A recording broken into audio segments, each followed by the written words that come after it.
사형된다는 꿈을 해몽했는데 그려내는 거예요. 그래가지고 이 복직이 된 술간원이 바로 밑에서 술 시중을 들다가 어느 날, 세월이 흐르는 어느 날, 바로가 꿈을 꾸는데 꿈 내용이 뭔지도 모르고 해석도 못하고 근데 막 너무나 괴로운 거야. 그 꿈을 꾸는데 무슨 꿈인지도 모르고 그래가지고 모든 사람을 불러가지고 꿈 내용이 뭐냐고 물어봐도 아무도 아는 사람이 없어. 도대체 꿈 내용을 얘기해줘야지만 해몽을 하지. 근데 꿈 내용조차도 모르는 거야. 그런데 술간원이 갑자기 생각이 난 거야. 옛날에 옥에 갇혔을 때 요셉이라는 사람이 자기 꿈 해몽해준 거를 생각나는 거야. 그래가지고 그 얘기를 했더니 당장 부르라고 해가지고 불렀더니 꿈의 해몽을 그냥 하는 거예요. 7년 동안은 잘 되기 때문에 그 다음에 7년 후에는 흉년이 들어가지고 뭐 그런 걸 얘기를 하니까 그때 그 왕이 이 요셉한테 너무나 감몽을 받아가지고 총리 대신을 프라임 미니스터가 되게 한 거예요. 그래서 7년 동안 풍년 들었을 때 막 곡식을 모아가지고 그 다음에 7년 그 후에 흉년이 와요. 그때 모든 나라에서 돈 주고 그곳에 모여가지고 사게끔 그렇게 아주 막강한 그런 세력을 만들게 됩니다. 자, 그런데 이렇고 저렇게 세월이 지나가지고 그 가나안 땅에서 흉년이 들어가지고 드디어 이 형제들이 애굽 땅에는 곡식이 많다. 그래가지고 드디어 곡식을 구하러 왔다가 거기서 드디어 자기 동생 요셉을 만나게 되는 사건이 벌어집니다. 그래서 서로 회개하고 용서하고 그래가지고 나중에는 자기 식구들을 다 부르죠. 부를 때 온 가족 숫자가 70명입니다. 그래서 애굽 땅에서 70명으로 시작했어요. 근데 나중에 인구가 불어가지고 몇백 명이 됐는데 우리가 모세 사건을 볼 때 갑자기 무슨 얘기가 나오냐면 모세 사건 때 히브리인들이 종으로 나오죠. 근데 왜 종으로 나오는가 하는 의식을 했었는데 여기서부터 시작된 거예요. 그 사람들이 왜 이스라엘 민족이 이스라엘에 있어야지 왜 애굽 땅에 있었나 그런 생각이 나는데 그 사건이 여기서부터 나온 거예요. 왜냐하면 여기서 70명이 바로왕이 인정을 해가지고 거기서 좋은 땅에서 막 창대하게 자라기 시작하는 거예요. 근데 그때 왕들이 바뀌면서 힉소스 왕조라는 이제 왕이 바뀌면서 나중에는 요셉에 대해 가지고 전혀 알지 못하는 왕이 됐는데 왕이 이렇게 보니까 자기네 땅에서 제일 좋은 곳에 이방인 민족인 유대 민족이 와가지고 번창을 하고 있거든. 그러니까 배가 아픈 데다가 두려움을 느꼈어. 왜냐하면 이렇게 번창을 하면 자기네들이 위험하니까. 그래서 그때부터 탄압을 하기 시작하고 어디까지 탄압하냐면 처음 낳은 아들을 다 죽이라고 그런 거예요. 처음 낳은 아들. 자, 그래서 노예를 삼게 되고 드디어 모세가 출생하게 되는데 모세가 어떻게 이거부터 합시다. 자, 모세는 그 아론이 형제 중에 아론이 그 미리암이 있어요. 미리암이 누구죠? 미리암이 형이에요? 미리암은 누이죠. 누이 여자 sister. 아론인데 아론이 형이에요, 동생이에요? 형? 몇 살 차이나? 2살? 3살. 맞췄네? 자, 아론하고 3살 차이가 납니다. 자, 그런데 보세요. 근데 아까도 얘기했죠. 그 유대민족 애들 태어나면 죽이라고 그랬는데 태어나서 전만 띄고 그러면 죽이는데 울음소리를 감추다 이제 안 되겠어. 그래서 드디어 죽여야 되겠는데 그 모세 어머니가 꾀를 생각했어요. 그래서 갈대상자에다가 아기를 집어넣고서 강가에 이렇게 흘려보냈어요. 그리고 자기 쭉 누이 보고 따라가서 보라 그러니까 공주가 목욕을 하다가 상자가 오니까 잡아가지고 보니까 애가 있으니까 갑자기 하느님께서 성령으로 감화를 하신 거예요. 그래서 그 애한테 동정을 이렇게 가지고 키우기 시작했어요. 그런데 공주니까 결혼 안 했으니까 이 모유가 나오지가 않잖아. 그래서 걱정하고 있는데 그 누이가 가가지고 유모 하나 구해드릴까 그러니까 그래. 그래가지고 모세의 진짜 엄마가 유모 생활을 하면서 지냈는데 보세요. 참 신기한 게 세상에서 자기 아들 키우는데 돈 받으면서 키운 사람은 이 여자밖에 없어. 그렇게 돼버렸어요. 그렇잖아요. 응? 자기가 가지고 있으면 아들을 죽임을 당할 텐데 죽임도 안 당하고 공주가 키우게 하는데 공주를 자기가 가서 애를 키우면서 공주한테 돈 받으면서 자기 애를 키우는 거예요. 교육은 또 교육대로 받으면서. 그래서 모세가 하나님의 그런 역사 속에서 태어나는 거예요. 그런데 40살 됐을 때 동족이 맞는 것을 보고서 애굽 병사를 때려 죽이고서 무서우니까 어디로 도망갔어요? 미디안 광야로 도망갔습니다. 도망가서 거기에 미디안에 있는 제사장 이드로, 제아스로라고 그러는데 이드로의 딸 시보라와 결혼해가지고 아들을 둘을 얻고서 40년 동안 또 거기서 유목민으로 생활합니다. 그래서 80살이 됐어요. 80살 때에 떨기나무에서 모세야 영원아 하는 소리가 들려왔어요. 그래서 올라갔더니 하나님을 거기서 만난 거예요. 하나님한테 사명을 받았는데 하나님은 몇 년 동안 모세를 훈련시켰어요? 80년. 40년 동안 도망 나와서 40살에 해야 되는데 40년 동안 더 훈련을 시켰어요. 그러니까 하나님의 역사하는 거는 우리는 기도해놓고서 일주일 후에도 기도가 안 하면 하나님 왜 이렇게 성질이 왜 안 급하나 뭐 그렇게 얘기하는데 하나님은 40년 동안 기다려서 사람을 만드신다니까. 그러니까 우리가 기도하더라도 당장 안 받는다고 그래가지고 조급하면 너무나 아까 우리 처음에 봤을 먼 그림을 못 보는 거예요. 하나님께서는 이거 때문에 이 사건 있는 다음에 큰 걸 주려고 만들어 놓으셨는데 우리는 그 앞에서 그것만 보려고 하는 건데 우리 그 관점을 바꿔야 됩니다. 자, 그래서 사명을 드디어 받게 되고 이제 아론과 함께 애굽 땅으로 갑니다. 가가지고 내 민족을 let my people go, let my people go, 나의 백성들을 보내다 그러니까 바로가 보내준다. 안 보내다 10가지 재앙을 얻은 다음에 이제 드디어 보내주지 않습니까? 10가지 마지막이 이제 전에 얘기한 죽음의 신이 와가지고 장자 죽이는 사건이 나오죠. 그래서 BC 1446년에 드디어 출애굽을 합니다. 엑소더스를 해요. 자, 그래서 애굽 땅을 탈출하고 홍해에 도착하고 그 다음에 만나와 메추라기가 내리기 시작합니다. 만나와 메추라기. 만나가 뭐예요? 떡. 예. 구체적으로 만나가 뭔지 아시는 분? 이슬처럼 생겼는데. 그러니까 아침에 나가보면요 이슬처럼 내려요. 하얗게 내려요. 그걸 긁어 먹으면요 떡가루처럼 마치 설탕가루 떡가루처럼 이렇게 되는데 그걸 먹고서 이스라엘 민족이 그 안에 영양분이 다 있는 거야.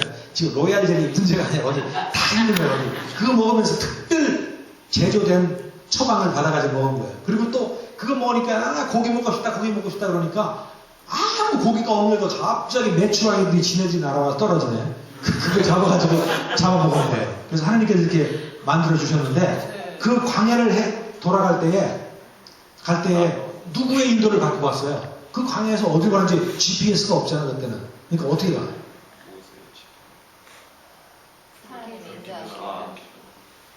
구름 기둥이 낮에는 인도를 구름 기둥 따라간 거예요. 밤에는 무슨 기둥? 불기둥인데 불기둥은 길을 인도하는 것도 있지만 또 무슨 작용을 해? 그 추운 광야에 불기둥이 따뜻하게 불까지 만들어주신 거예요. 그래서 하나님께서 그런 역사를 통해서 드디어 시내 광야에 사이나이 광야에 도착해가지고 무슨 사건이 벌어져요? 모세가 뭐를 받아? 십계명을 받아요. 십계명을 받고서 내려오니까 환장했어요. 왜 환장했어요? 자기는 올라가서 그렇게 십계명 받고서 기도하고 있는데 내려와 보니까 사람들이 타락했는데 그 중에 하나의 그 example이 뭐야? 금송아지를 만져가지고 막 금송아지 가지고 놀고 막 그런 거예요. 그러니까 모세가 소위 말하는 쌍심지가 돌아가지고 십계명을 내려 부수는 사건이 벌어져요. 나중에 다시 받았지만 그런 사건이 벌어집니다. 자, 세월이 좀 더 흘렀습니다.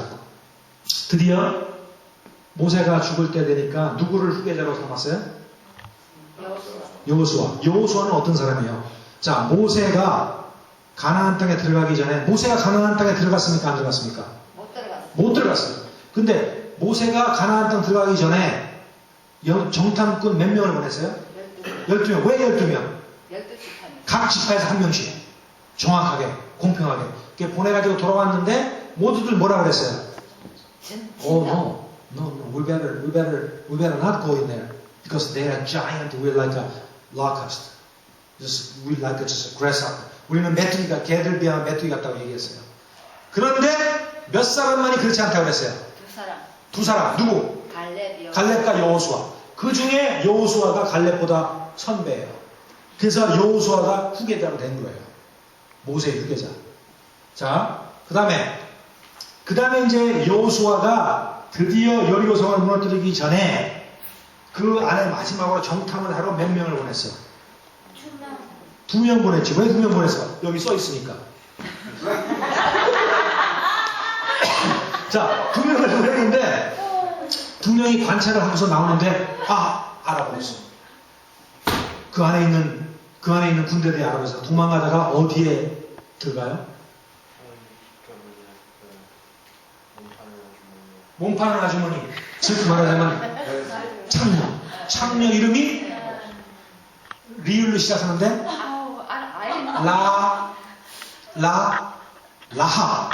라합이라는 기생의 집에 들어가서 자초지종을 얘기하니까 라합이 하나님의 감명을 받아서 두 사람을 어떻게 살려줬어요? 그 밑에 줄을 내려가지고 이렇게 있으라고 해요. 언덕 위에 집이니까 있을게 했어요. 그래서 병사들이 나오니까 아무도 없으니까 갔어요. 그래서 그 두 병사들이 나와가지고 너희가 나 살려줬으니까 우리가 언제 너희들 치러 오는데 치러 올 때에 너희 집 앞에 빨간 거에 매달면 너희들 집안을 살려주겠다 그랬어요. 그런데 그 두 사람의 이름 중에 한 사람이 중요한 이름인데 그 사람 이름이 뭐예요?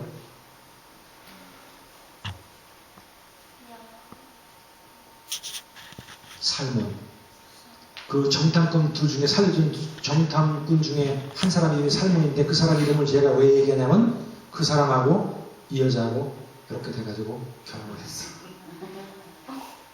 라합하고 살몬이 결혼했는데 이 사람들이 어떤 사람이냐면은 역사에 중요하지 않은 사람이 아니에요. 중요한 사람. 왜 중요하냐?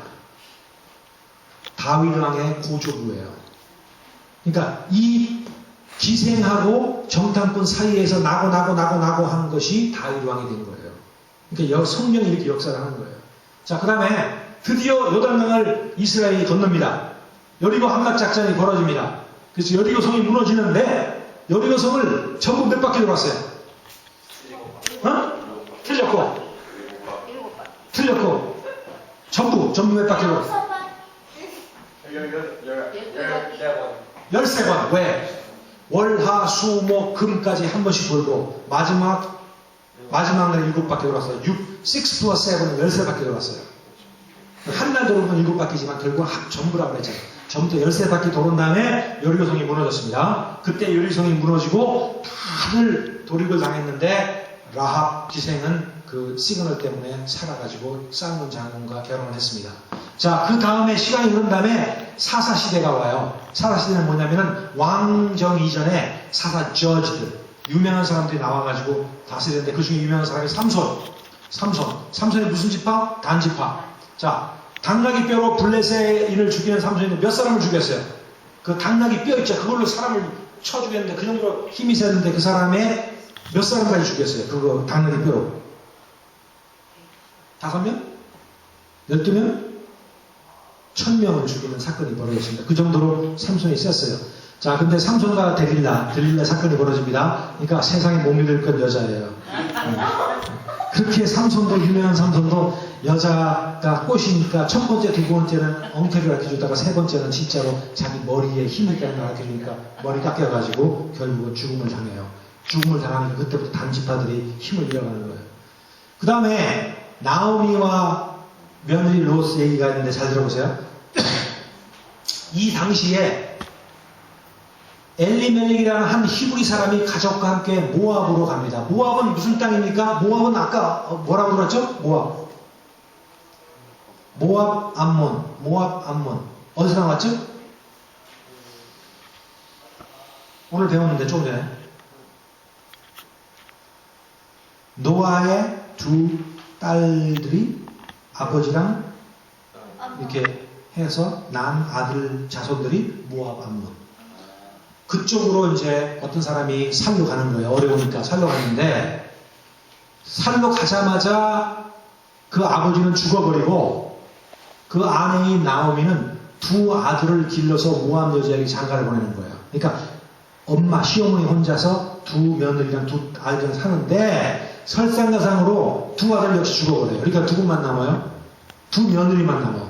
시어머니 하나랑 두 며느리만 남는데 그래서 시어머니가 두 며느리한테 야 이제 내 고향으로 돌아가려한다. 그러니까 니네들 갈 길을 가라. 그랬더니 큰 며느리는 땡큐 하면서 가버리고 둘째 며느리는 나는 어머니 따라서 어머니 가는 대로 가겠습니다 해가지고 나오미는 나오미는 둘째 시어머니를 따라서 드디어 이제 가나안 땅으로 돌아오는 사건이 벌어지는데, 돌아와서 나오미의 그 계획으로 그 보아스라고 하는 그 친척과 결혼을 재혼을 하게 합니다. 근데 이 보아스가 보세요. 이 보아스가 우연하게 나오미랑 결혼한 것 같은데, 나오미는 다윗 왕의 증조 할머니가 된 거예요. 즉 이게 뭘 말하냐면, 그러면은 이 보아스와 아까 저게 무슨 장군이라고 그랬지? 라합과 살몬 장군. 라합과 살몬 장군이 다윗 왕의 조부가 되잖아. 고조부가 되잖아. 그러면 보아스는 증조 할아버지니까, 그럼 보아스와 라합과 관계는 뭐야? 엄마지. 무슨 말인지 알아요? 그러니까 보아스는 살몬과 라합의 아들이에요. 지금 막 헷갈리시는 분들이 너무 많아. 막 헷갈리는데, 그러니까 이렇게 기생의 몸을 통해서도 이렇게 역사가 되는 거예요. 그러니까 그걸 이제 알아두시고, 그다음에 이제 왕정이 지냈는데 지금 나오미가 보아스랑 결혼한 거예요? 루시 결혼한 거예요? 나오미가 결혼한 게 아니라 나오미는 시어머니고, 나오미의 그 며느리인 루시 결혼했죠. 예. 자, 지금 3시 반이 다 돼가는데요. 시간이 너무 많이 갔죠. 네. 괜찮죠? 제가 한 10분 만에 빨리 끝날까요, 그럼? 예, 그냥 오늘 정리하겠습니다. 자, 그래서 그 다음에 이제 왕정시대 때, 그러니까, 이런 사사가 진행되니까 이스라엘 민족이 뭐라고 그러는 거 아니? 우리한테 왕을 달라, 우리한테 왕을 달라, 왕을 달라, 그러니까 왕을 준 거예요. 그래서 왕정이 시작됐어요, 드디어. 시작되기 전에, 유명한, 이제 그 시작되기 전에 선지자인 그 사울 왕한테 사울의 기름을 붓는 사무엘의 장면이 나오는데, 첫 왕이, 이스라엘 첫 왕이 누구예요? 사울 왕. 오케이. 자, 사울 왕이 있을 당시에 골리앗이라고 하는 아주 엄청난, 아마 이 정도 높이 되는 그런 아주 큰 장군이 있었는데, 아무도 맞짱에서 이기는 사람이 없는 거예요. 네. 그래가지고 전쟁을 하면은 앞에 딱 나가지고 나랑 맞짱 뜰 사람이 누구냐면 아무도 못 나와가지고 겁만 먹는데, 이 다윗이 물맷돌이 뭐야? 슬링샷. 이렇게 휙휙 돌려가지고 맞춘 거 있죠. 그걸 가지고 갔는데, 물맷돌 몇 개를 가지고 나갔어요. 그 중에 하나가 맞았는데, 몇 개 가지고 나갔죠? 5개. 5개 가져가 그 중에 하나가 맞아가지고 골리앗을 죽입니다. 자, 그런데 그렇게 죽여가지고 막 승리해가지고 오니까 사람들이 뭐라고 그러는 거니?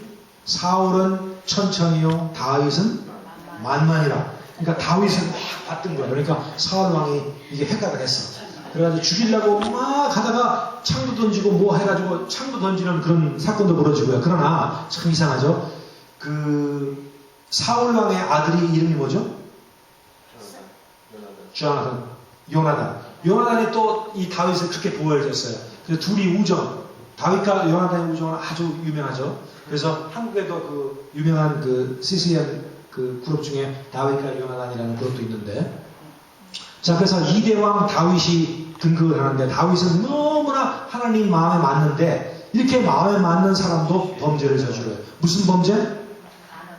예, 어느 날 다윗이 군대들이 전부 다 전쟁터 내보내고, 그러니까 이제 이게 이런 게 있어요. 이 지도자들은 배가 너무 부르시면 안 돼.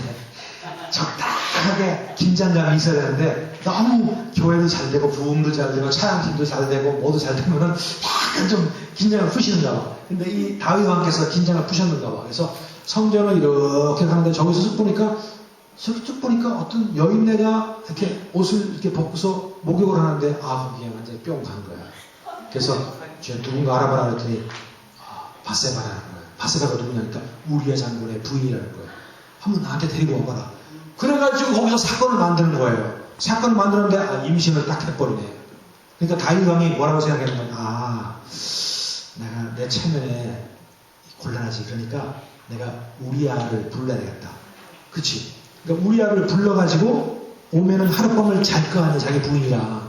그러면 그 애가 우리야하고 바세바에서 낳은 아들인 줄 알지 어찌 나랑 이게 통종한 아들인 줄 아냐. 그래가지고 그 계획을 짜가지고 우리야를 불렀어 실제로. 불렀더니 이 우리야가 경상도 사람이네. 무뚝뚝해가지고 문 밖에서 내가 왕이 저렇게 있는데 내가 어디 들어가서 내가 지금 창 하고서 거기서 자지 않고서 문 밖에서 있었던 거예요. 그러니까 그거를 다윗이 하니까 이거 환장하겠어. 그래가지고 다시 명령을 내려가지고 그 우리야 왕을 최전선에 보내가지고 결국은 죽게 만들어요. 그러니까 간음죄도 저질렀고 살인죄도 저지른 거예요. 그렇게 큰 죄를 저질렀는데 나단 선지자가 와가지고 비교로 해가지고 질책을 하니까 거기서 다윗이 해결한 거예요. 이것이 다윗과 다른 사람들의 차이점입니다. 다른 사람들은 그것을 끝까지 은폐하려고 그러고 자기 직권으로 모든 걸 은폐하려고 그러지만 다윗은 선지자가 얘기했을 때에 그 순간에 성령의 감동을 받고서 자기가 회개하고 철저히 회개하고 다시 거듭난 그런 다윗 우리가 기억해야 되겠습니다. 자, 상대왕 솔로몬. 솔로몬이 유명한 것은 아주 그 지혜가 세상에서 충만하죠. 그 사람 재판 사건이 있었고 이건 알죠. 어린애 사건. 그 다음에 시바의 여왕을 맞은 사건도 있고 솔로몬의 결정은 나중에는 결국은 솔로몬이 우상을 숭배하게 돼요. 그러니까 너무 잘 나가면 또 이런 일이 벌어집니다. 자, 그래서 솔로몬, 그러니까 세 왕, 그러니까 첫 왕이 누구죠? 사울왕, 둘째 왕, 다윗왕, 셋째 왕, 솔로몬 다음에 넷째 왕이 생기기 전에 이스라엘 민족이 두 개로 분립이 됩니다. 예, 되는데 왜 그렇게 분리되냐면 잠깐 말씀드리자면 솔로몬 왕이 꼴까닥 딱 죽었는데 그 아들이 이름이 뭐냐면 르호보암인데 르호보암이 자기 아버지가 죽자마자 왕국을 튼튼하게 지켜야 되니까 그 신하들을 불러가지고 가장 문제가 되는 게 뭐냐니까 세금 문제라고 그랬어요. 그러면서 그 나이가 많으신 아주 슬기로운 그 부하들이 뭐라고 그랬는 거니 이번 기회에 세금을 조금만 감면해 주시면 모든 국민들이 힘을 합해서 전하를 이렇게 보필할 겁니다. 그랬더니 알았다 그러고서 거기서 끝나면 좋은데 자기 친구들을 불러가지고 또 물어봤어요. 그랬더니 친구들이 하는 말이 야 그러니까 밀고 나가야 돼. 더 세게 해야지만은 확 밀어야지만 처참부터 밀어야지만은 네가 실권을 잡을 수 있어. 그러니까 얘가 또 그 슬기로운 그 부하들 얘기를 안 듣고 자기 친구들의 얘기를 들어가지고 감면이 뭐야 거기다 더 때려 부린 거야.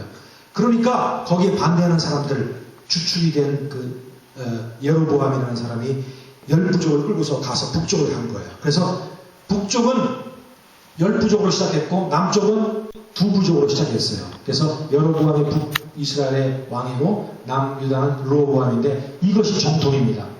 유다가 정통이에요. 그래서 유다 지파라고 그러는데 유다가 정통인데 북이스라엘은 먼저 한 100몇십 년 전에 남유다보다도 북이스라엘은 아수리아라고 하는 나라에 망해요. 그리고 그보다 한 100몇십 년 후에 남유다가 바빌론이라는 나라에 망합니다. 그래서 그 순서가 아수리아라는 나라가 있었고 아수리아가 어디에 먹혀? 바빌론에 먹혀. 바빌론이 어디에 먹혀? 메데와 페르시아라고 하는 페르시아에 먹혀요. 페르시아가 어디에 먹혀요? 히라, 그리스에 먹혀요. 그리스가 어디에 먹혀요? 로마. 거기서 로마가 나온 거예요. 그때 로마 다음에 예수님이 나온 겁니다. 자, 그런 게 나오고, 그 다음에 엘리야와 엘리사. 엘리사의 특징은 뭐예요? 엘리사 특징. 엘리사는 누구예요? 엘리사에 대해서, 엘리야는 너무나 많이 알고, 바알 선지자와 싸운 사람이 누구예요? 바알 선지랑, 이방 신들과 싸운 사람들이 누구예요? 엘리사예요? 엘리야예요? 엘리야. 자, 바알 몇 명? 바알 신을 섬기는 제사장들 몇 명? 450명과 싸워가지고 이겨요, 져요? 이깁니다. 그 다음에 엘리야가 죽은 다음에 누가? 엘리사가 무슨 말을 했죠? 유명한 말? 엘리야가 받는 영감에 갑절을 안 해달라고 했어요. 그 정도로 이 영감을 받은 사람인데 이 사람의 엘리야의 특징은 성경에서 나오는 유명한 지도자 중에 이 사람 특징은 분명히 나와 있는 건 대머리였다. 성경에 나와 있어요. 자, 그래서 엘리야가 대머리라는 거를 애들이 놀려가지고 엘리야가 그 놀던 사람들을 때려서 혼낸 것도 그 성경에 나와 있어요. 나중에 읽어보세요. 자, 엘리사의 사역이 시작됐고, 그 다음에 다니엘이 드디어 바빌론으로 유배를 합니다. 다니엘이 유배당해서 예루살렘을 향해서 감사 기도를 하루에 몇 번? 6번? 몇 번? 3번. 세 번씩 기도했습니다. 그 다음에 다니엘의 사자굴 사건 알죠? 사자가 건드리지 못해요. 지금도 선교사님들 가서 우리같이 문명이 발달하고 여기서 다른 편이한 그런 방법이 있는 데에는 하나님께서 세상을 통해 가지고 역사하시지만은 오지나 그런 밀림이라도 가면은요, 거기는 아무런 도움이 없는 데는 하나님께서 직접 성령으로 역사하세요. 약간 천사처럼. 그래서 사자를 덤비지 못하게 하고 독 같은 거 쏘여도 끔찍하게 하나님께서 직접 역사하는 그런 역사가 많이 벌어집니다. 그 다음에 귀환을 드디어 합니다. 왜냐하면 귀환을 왜냐하면 수리아 그 페르시아의 왕 이름이 뭐야? 기억이 안 나네 목사님. 그 왕이 그 귀환을 하게 만들어요. 너희들 돌아가야 된다. 그래서 그때부터 이제 귀환이 시작돼가지고 이스라엘로 돌아옵니다. 그래서 성전 재건이 벌어지고 그 다음에 유명한 사건이 벌어지는데 그때 당시에 에스터라는 여왕이 있었는데 이 여왕이 누구에 의해서 길러졌어요? 모르드게에 의해서 길러졌는데 그때 당시에 그 페르시아, 이건 페르시아입니다. 페르시아. 아까 얘기했죠. 페르시아가 페르시아가 바빌론을 잡아먹은 나라예요. 그 페르시아가 들어서자마자 그때 왕후가 에스더가 몇 년간의 그 과정을 거쳐가지고 드디어 왕후가 됐는데 그때에 그 나라에서 가장 거만하게 세력을 잡은 사람 이름이 하만이라는 사람이 있는데 하만이 이스라엘 민족을 멸절시키기 위해서 계획을 세워요. 근데 그 계획을 모르드게가 알고 에스더가 알아가지고 둘이 협력해가지고 그 계획을 아주 반전을 시켜가지고 아주 소위 말하는 작살을 내버리는데 몇 사람을 작살냈어요? 이때 죽인 대적들의 숫자는 7만 5천 명이라는 숫자를 죽이고서 드디어 이스라엘 민족을 살려내는 사건이 이때 벌어집니다. 그래서 이날을 기념해서 지금도 이스라엘 민족이 기념해서 기념하는 날 이름이 뭐야? 무슨 절? 비읍으로 시작하는데 부림절. 영어로는 퓨림, P-U-R-I-M. 퓨림이라고 합니다. 아직 지금 이스라엘 민족들이 지키고 있습니다. 이날을 기억해서. 그 다음에 그 후 400년 동안 침묵기를 흘리는 기간이 흐른 다음에 드디어 세례 요한이 또 예수님이 오십니다. 그래서 이게 이제 신약의 처음인데 그 다음에는 이런 신약 이후의 교회 사건들인데 이런 거는 여러분들 아실 필요 없으니까 여기서 드디어 끝을 맺게 되겠습니다. 감사합니다.